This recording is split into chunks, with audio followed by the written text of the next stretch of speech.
الحمد لله رب العالمين والعاقبة للمتقين والصلاة والسلام على سيد الأنبياء والمرسلين أما بعد فأعوذ بالله من الشيطان الرجيم بسم الله الرحمن الرحيم پڑھیے الصلاة والسلام عليك يا رسول الله وعلى آلك وأصحابك يا حبيب الله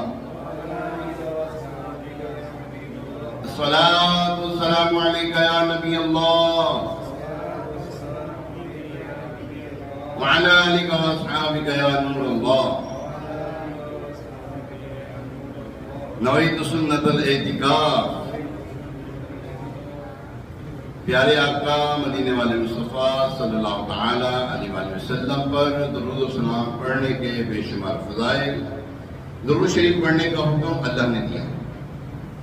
اچھا اللہ پاک نے حکم تو دیا ہے مگر کن کو دیا ہے؟ ایمان والوں کو.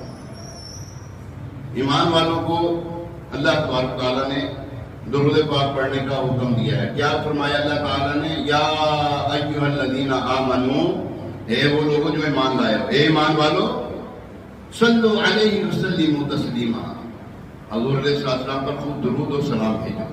تو ہمیں چاہیے کہ ہمیں اٹھتے بیٹھتے، چلتے پھرتے، سوتے ہوئے، جب سو کے اٹھیں تب، کھانا کھانے لگیں تب، کھانا کھانے کے بعد پانی پینے لگیں تو مشکل پڑھیں صلی اللہ علیہ وسلم. اتنا پڑھ لیں تو مشکل تو نہیں ہے، مشکل ہے.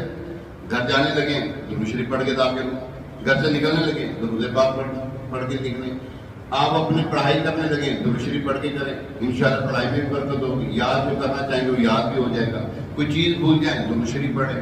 مدینے جانا ہے ہم مدینے جانا ہے نا تو درود شریف پڑھیں گے، ٹھیک ہے. درود پاک اٹھتے بیٹھتے چلتے پھرتے اپنا ورد بنا لیجئے. ذکر و درود ہر گھڑی ورد زباں رہے.